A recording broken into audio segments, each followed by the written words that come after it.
De vez en cuando detenemos el tiempo y nos ponemos a conversar. Aquí estamos en la programación de Radio File en www.radiofile.com.ar. Nuestras propuestas siempre desde Buenos Aires al mundo, deteniendo y haciendo un juego de tiempos. Y acá yo encuentro en este título del libro que vamos a recorrer un juego de tiempos precisamente. Así que lo invitamos a Eduardo Press, autor de Hijos del pasado, padres del porvenir, familias y empresas, psicología de las empresas familiares, para dialogar a propósito de esta obra y de toda su trayectoria en relación al management. Me da muchísimo gusto, Eduardo, recibirte en Radio File, ¿eh? ¿Qué tal? Buenos días o buenas tardes, depende de la hora en que estés. Un gusto, Cristina, de saludarte y con mucho gusto estoy a disposición para hablar de lo que te parezca oportuno. Perfecto. Ahí vamos. Entonces, yo presentaba esta publicación de Ediciones Granica, Hijos del pasado, padres del porvenir, que sí, por lo que ya estuve leyendo, obviamente hace una referencia a una frase conocida de Miguel de Unamuno, pero quiero que vos nos cuentes por qué elegís, digamos, este título y por qué ese juego de tiempos, ¿no? Como situando hijos del pasado, alguien ya con trayectoria, con experiencia, algo que ya pasó, y padres del porvenir, lo que viene, el futuro. Sí, es interesante porque a mí digamos, sí, la frase de Unamuno es un poco diferente, yo hice una extracción. Claro. Yo tengo otros dos libros publicados previamente sobre empresas familiares, como este, que es Empresas Familiares. Uh-huh. Uno se llama Empresas de Familia y el otro se llama Emociones en las Empresas de Familia. Uh-huh. Y para este tercer libro pensé, no quería repetirme en el título de poner empresa de familia otra vez, como no me gusta repetirme. Y me surgió, digamos, no es que agarré la lupa y me puse a buscar, y me pareció interesante porque justamente esta frase, hijos del pasado, padres del porvenir, que se convirtió en el título del libro, hace referencia a lo que se vive en las empresas familiares. Uh-huh. ¿No? Las generaciones más antiguas, de algún modo, yo los represento en esa parte de la frase que es hijos del pasado, en el sentido que ya tienen historia, tienen trayectoria, e hijos en el sentido de que hacen lo que siempre supieron hacer, digamos, ¿no? Algo conocido. Algo conocido, sí. Uh-huh. Hijos en el sentido... ahora con el tema de los lenguajes, de las cosas que uno dice, digamos, tiene que cuidarse de no ser descalificativo ni nada, digamos, lejos de hacer ninguna descalificación. No, claro. Hijos en el sentido que obedecen como a ciertas normas, a ciertas reglas. Claro. Que ellos mismos fabricaron. Digo, yo soy un hombre mayor también, digamos. Productos de una época, ¿no? Exactamente. Uh-huh. Y las nuevas generaciones son los padres de lo que viene.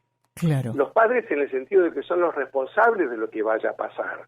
Claro. ¿No? Digamos, yo tengo una configuración de familia donde los padres suelen ser más responsables que los hijos de lo que sucede. Uh-huh. ¿No es cierto? Entonces, en este caso, las generaciones más antiguas son responsables de lo que se hizo. Uh-huh. Y a las nuevas generaciones le cabe la responsabilidad de definir qué es lo que se va a hacer. Sí, a veces los recargamos un poco, ¿no? Porque de ustedes depende el futuro, medio como que le tiramos allí todas las expectativas de lo que a lo mejor no pudo ser en otro tiempo. Pero aliviando un poco esa idea, me encantó esta primera imagen que nos traes, porque me pongo a pensar, no sé, en un diálogo permanente que tengo con mi hijo que es adolescente, ¿no? Y que es súper rica y a quien escucho con mucha atención porque tiene una serie de percepciones, de ideas, de propuestas totalmente diferentes a las que nosotros venimos trayendo, por más actualizados que estemos, y bueno, y en esa conjunción de tiempos, la verdad que sale algo muy enriquecedor para las partes. Absolutamente, yo lo vivo también en mi consultora, que somos poquitos, pero la gente que se incorpora, que son muy poquitos, son como millennials, ¿no? Son claro. todos menores de 30. Uh-huh. Y a mí me fascina porque realmente es un estímulo y una ayuda espectacular para mi trabajo, donde yo aporto toda mi trayectoria, la experiencia, el conocimiento, y esta gente me da lo nuevo. Exactamente. Y me pone como en otra película, lo cual me encanta, digamos, me rejuvenece. Sí, sí.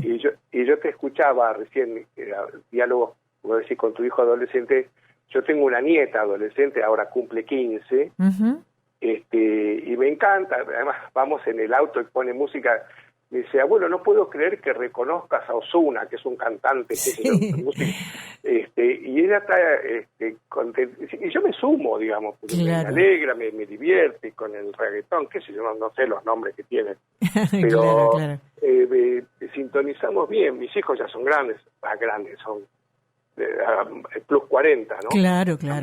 Es otro tipo de diálogo también. Somos adultos todos, digamos, pero sí, y en las empresas, esto que vos decís, yo sé lo que promuevo y lo que aporto y lo que busco es la integración y la convivencia de las generaciones. Uh-huh. Yo a los padres le digo, mirá, lo que a vos te conviene, yo no bajo línea, yo no le digo a la gente qué es lo que tiene que hacer. Claro. ¿No? Porque los dueños de la empresa son ellos, son los que toman las decisiones, y yo soy muy respetuoso con eso. Aconsejo, asesoro, oriento, guío, de alguna manera. Le digo, mirá, tus hijos te traen cosas nuevas, escuchá. Exactamente. Exactamente. Escuchá. Yo creo que es eso, ¿no? Que hay que estar abiertos, permeables. Exactamente. Tal cual. Uh-huh. Y a los hijos, le digo, escúchame, no vas a encontrar mejor asesor que tu papá o tu mamá. También. Digamos, son los que mejor conocen la empresa, los que la han hecho crecer o la han inventado, si es una primera generación, o le han dado un crecimiento, si es una segunda generación, y son, digamos, tienen la camiseta puesta. Ni yo ni ningún otro consultor te va a dar la garantía de fidelidad que te van a dar tus padres, claro, aunque no compartan la idea. Uh-huh. Digamos. A ver, no te presenté debidamente. Vos sos médico, terapeuta familiar, mediador, experto en comportamiento humano y gestión de situaciones conflictivas en las organizaciones. Y puntualmente elegiste la empresa familiar. Eso me llamó puntualmente la atención. ¿Por qué? Y no sé quién eligió a quién, te digo. Bien. Mirá, yo tengo 73 años de edad y 40 y del 73, tengo 48 años de graduado. Uh-huh. Y si bien soy médico de profesión universitaria, me he dedicado toda la vida al ámbito psi. Ya incluso desde estudiante, digamos, yo estudiaba medicina y al mismo tiempo ya hacía grupos de estudio de Freud, de lo que se hacía en esa época, digamos. Claro. Y yo empecé a trabajar, cuando empecé a trabajar como terapeuta de niños.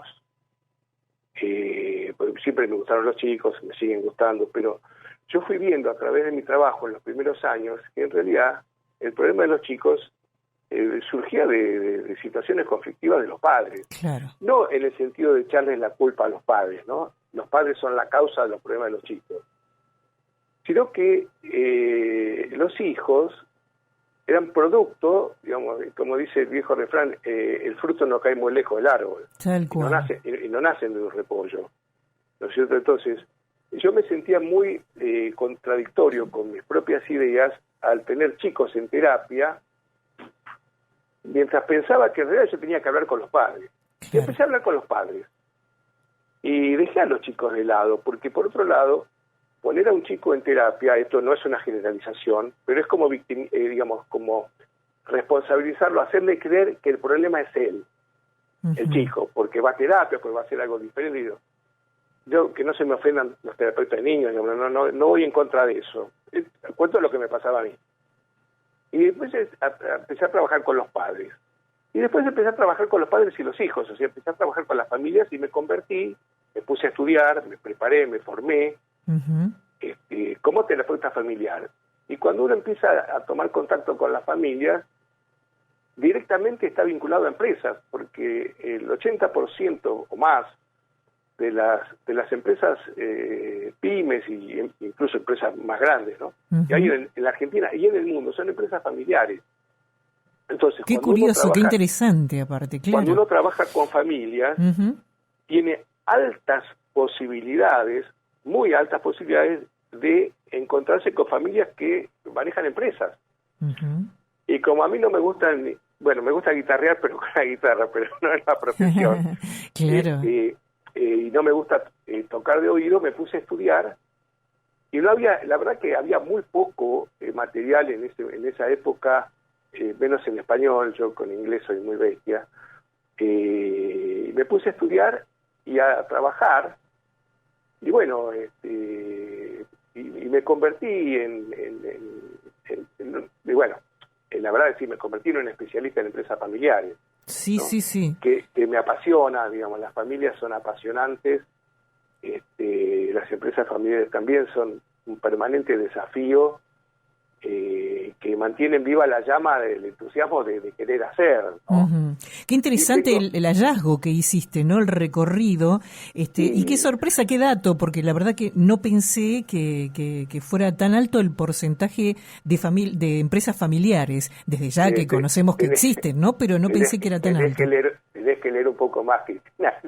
Bueno. Acá hay en el mundo, disculpame que te lo diga así, no, acá hay en el mundo es una cosa sabida, incluso yo hablé de pymes, pero hay grandes empresas, por ejemplo Walmart es una empresa familiar, y Walmart emplea en el mundo tiene mayor cantidad de empleados que muchos países representados, de habitantes que tienen países que están representados en las Naciones Unidas, ¿no?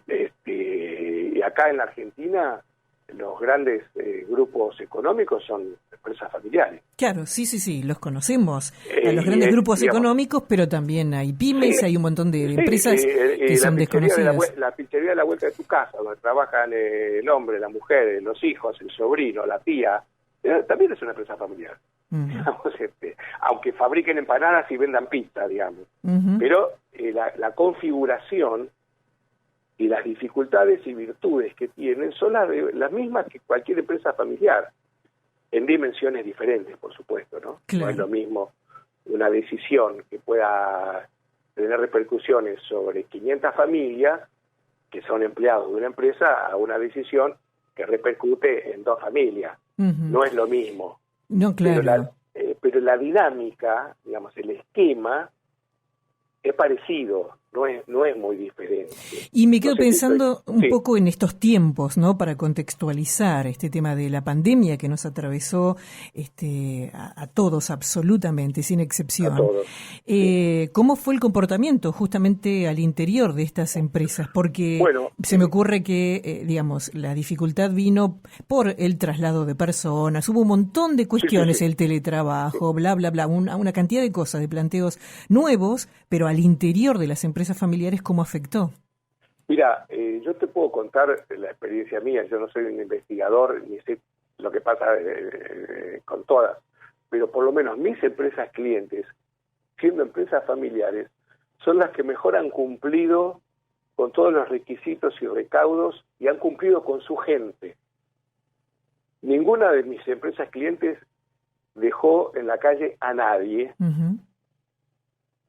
aún sin facturar, porque hubo empresas que por el rubro no pudieron facturar, supongamos, desde marzo del año pasado hasta septiembre, octubre, noviembre, y sin embargo, como son en general son empresas sanas, bien administradas, que tienen un respaldo, pudieron pagar los sueldos. Es verdad que muchos se acogieron a lo que estaba marcado por convenio, una reducción del 25% del salario, que la gente se lo tuvo que aguantar porque era así, pero pagaron religiosamente, puntualmente, no echaron a nadie, mantuvieron al mismo tiempo que buscaban opciones de negocios y, digamos, de clientes y de clientes, perdón, mantuvieron a su planta, digamos. Más al pido, porque vos sabés que esas cosas siempre se pueden hacer por otro lado, digamos, como una renuncia, con una reconocimiento, en fin.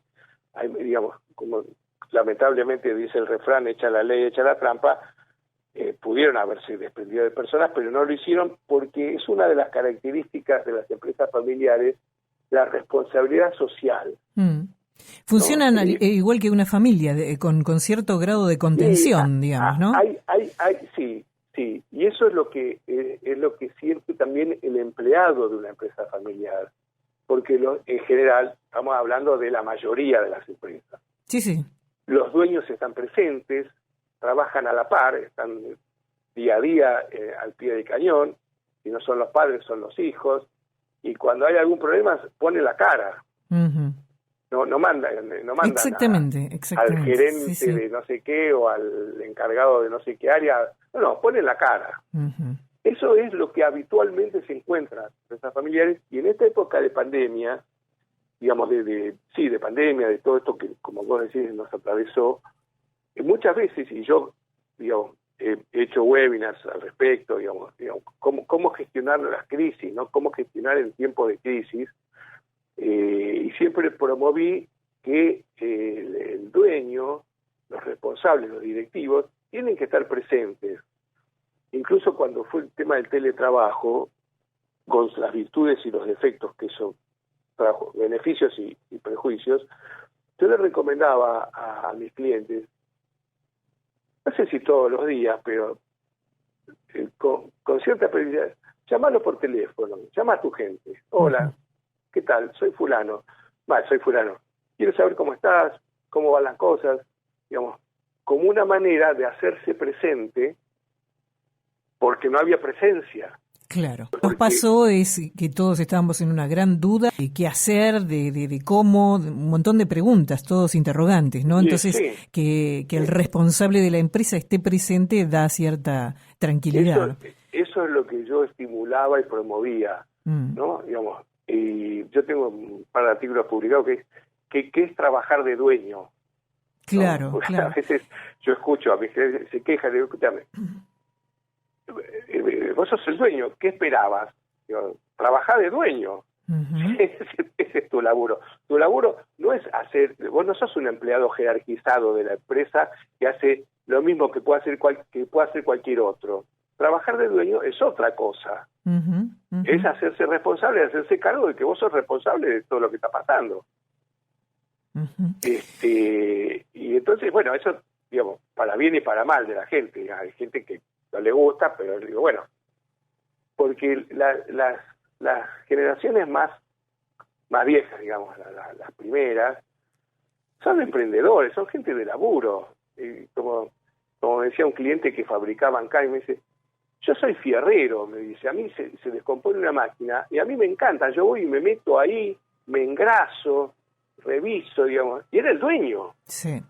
Pero a él le gustaba, era fierrero, a él le gustaban los fierros, a él le gustaban las máquinas, esas cosas. Ya las nuevas generaciones vienen formadas de otra manera, no han tocado un tornillo en su vida, digamos.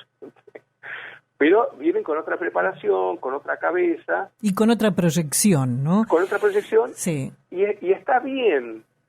Y es bueno eso porque se integra con lo otro. Claro, es parecido a lo que hablábamos en el inicio, ¿no? En este intercambio generacional, la verdad es que sale siempre algo que nos potencia, que nos mejora.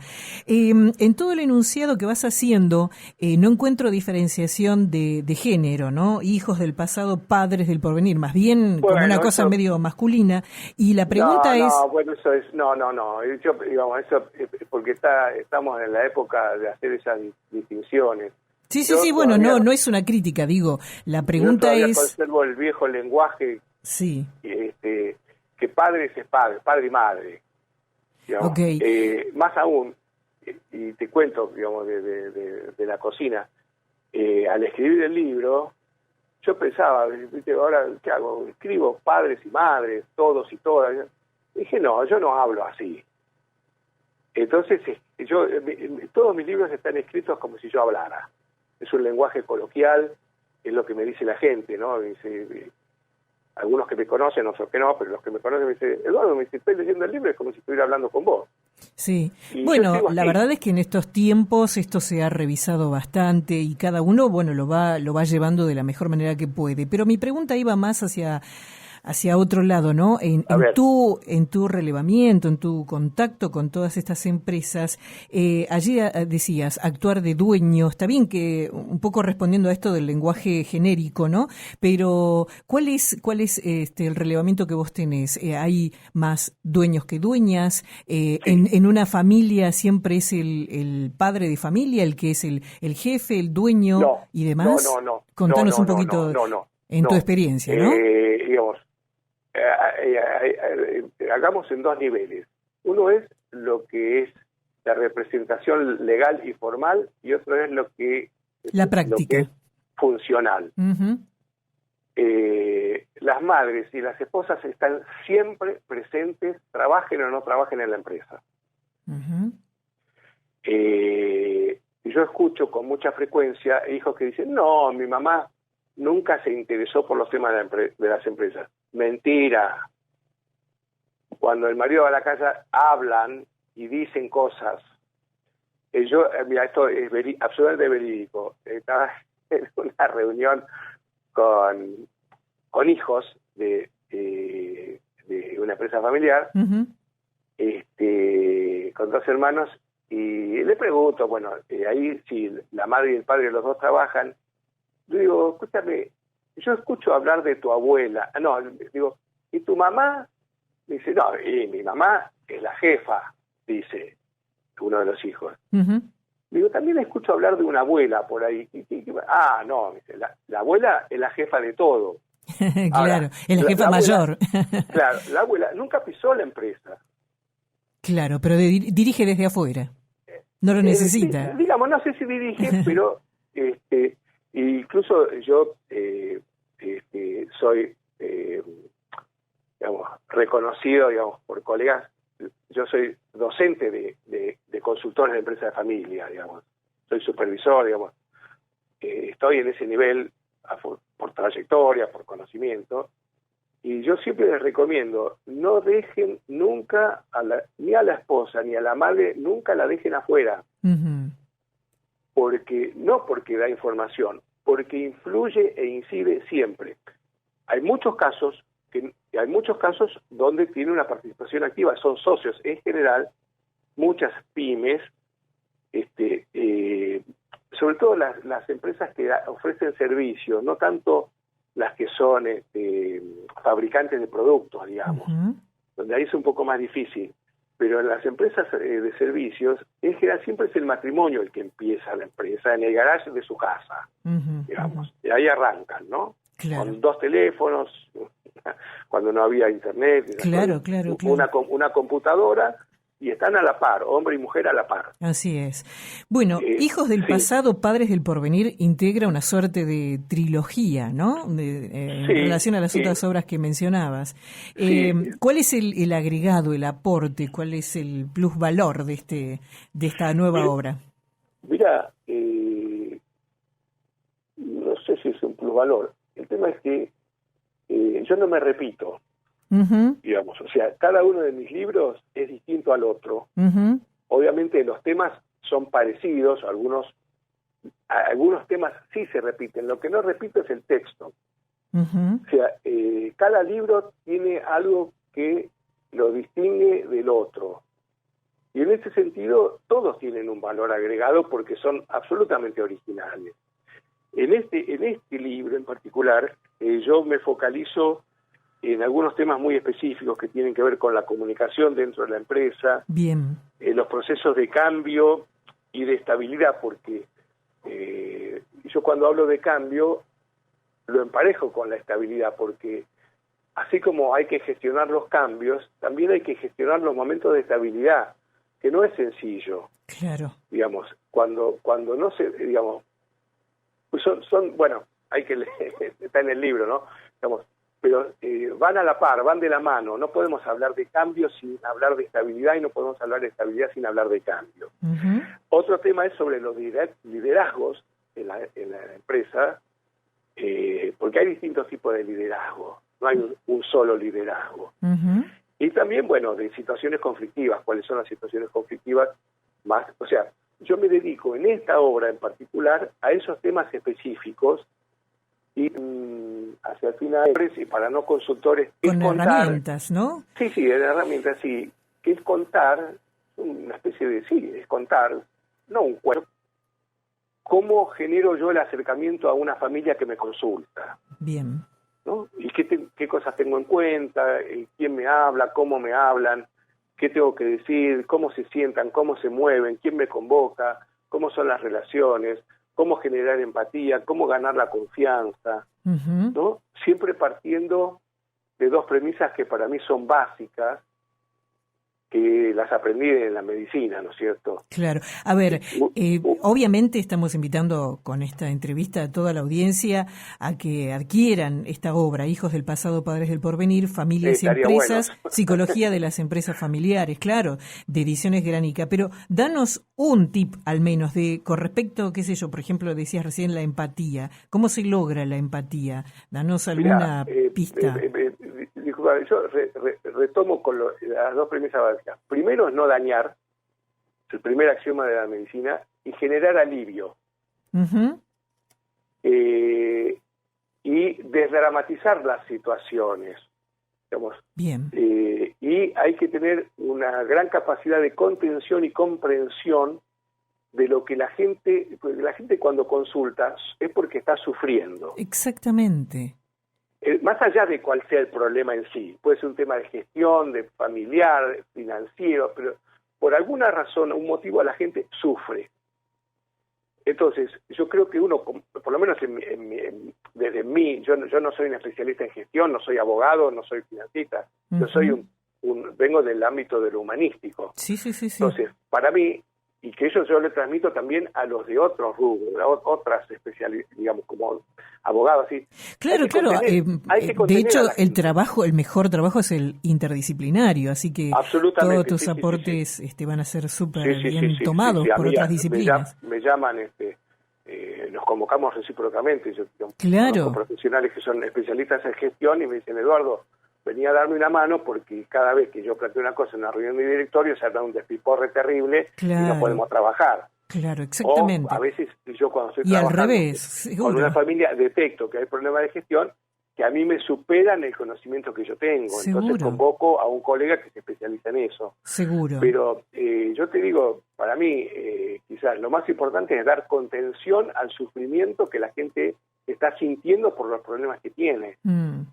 Digamos, sí, que me quedo pensando también que, por lo que he leído, tomás la teoría de sistema, la teoría sistémica, ¿no? Y la aplicás en tu obra en general. ¿Esto lo haces para tratar de obtener patrones que puedan predecir el comportamiento, por ejemplo?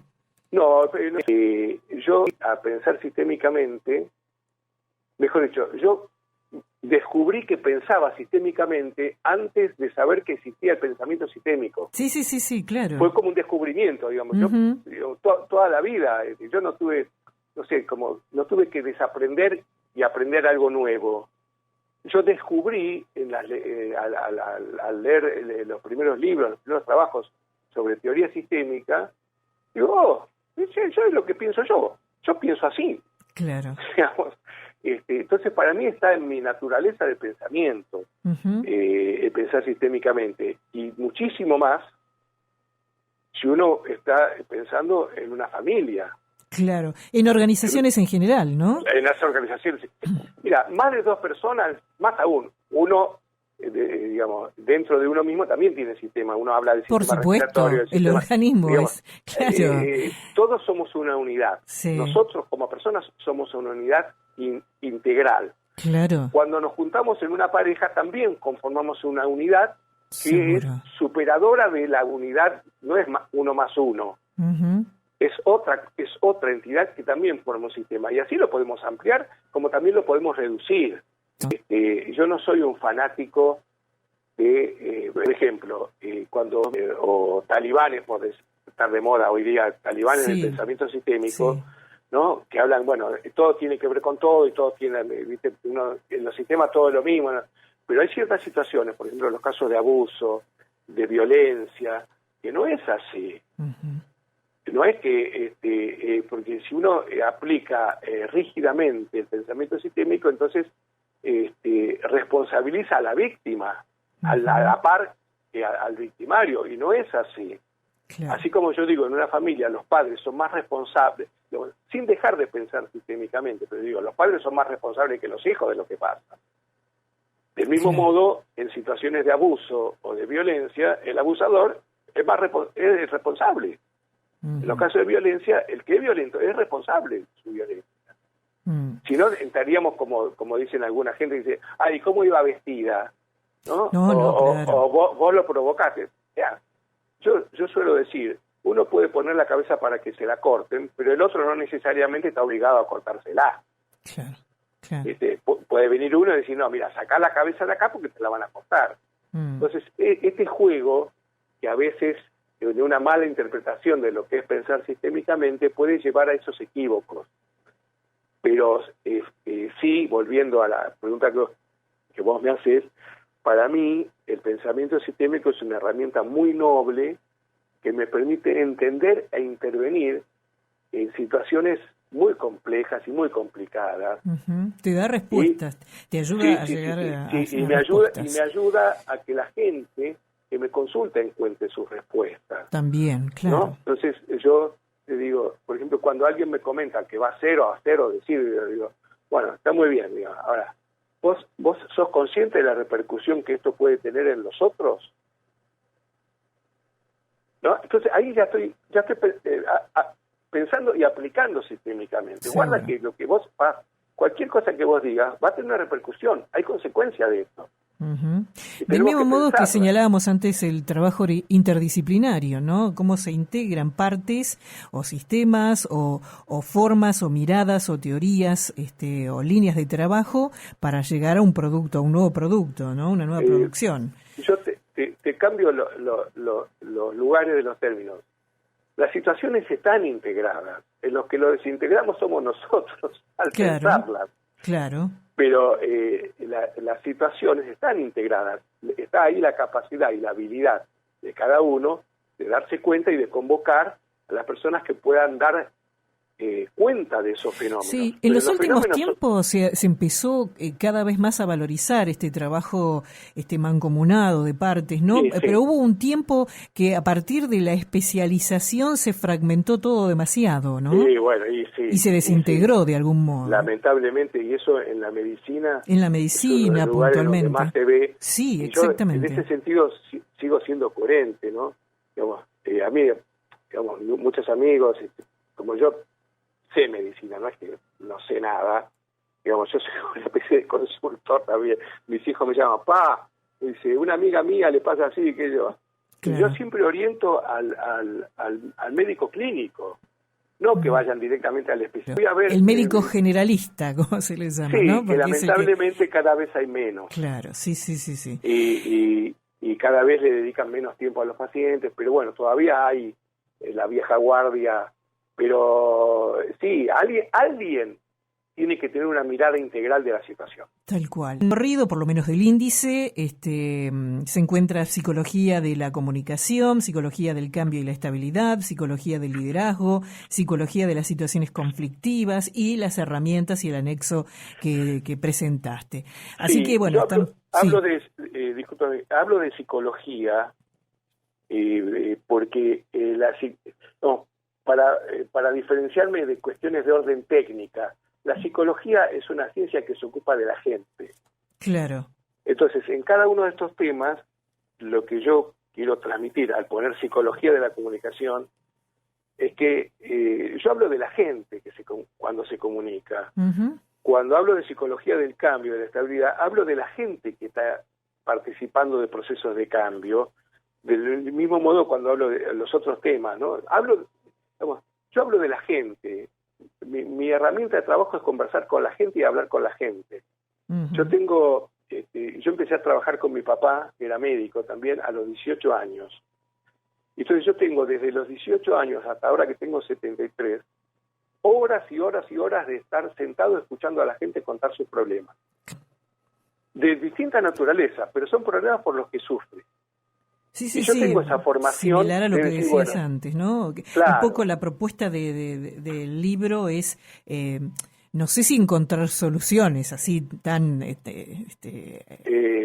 las soluciones yo no las puedo inventar, las soluciones las tiene que encontrar pero la es gente. todo un recorrido que en todo caso te lleva a encontrar o a visualizar o a visibilizar alguna salida a tus problemas. Ese es el objetivo. Incluso algunas personas conocidas me dicen, pero Eduardo, vos contás cómo hacés. Digo, por supuesto, ¿para qué voy a escribir si no? Claro. Bueno, hijos del pasado, padres del porvenir, familias y empresas, psicología de las empresas familiares. Les contamos a nuestra audiencia que tenemos 2 ejemplares para sortear entre todos, así que solo tienen que seguirnos en nuestras redes sociales y allí va a estar la promoción, a sumarse y los demás, por supuesto, a consultar la posibilidad de adquirir esta maravillosa publicación. Si me permitís, yo me siento muy orgulloso de mis libros. La verdad que me gustan. Yo hacía mucho que no los tenía en mi mano, sabiendo de esta entrevista lo agarré, y leo, digo, viste, como si fuese otro, digo, qué bien, qué bueno esto. Claro.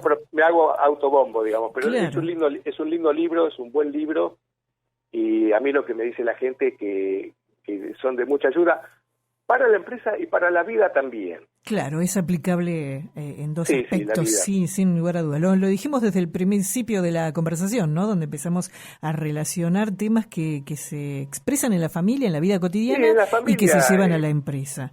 Y la familia no se puede dividir. No se puede, ni se debe.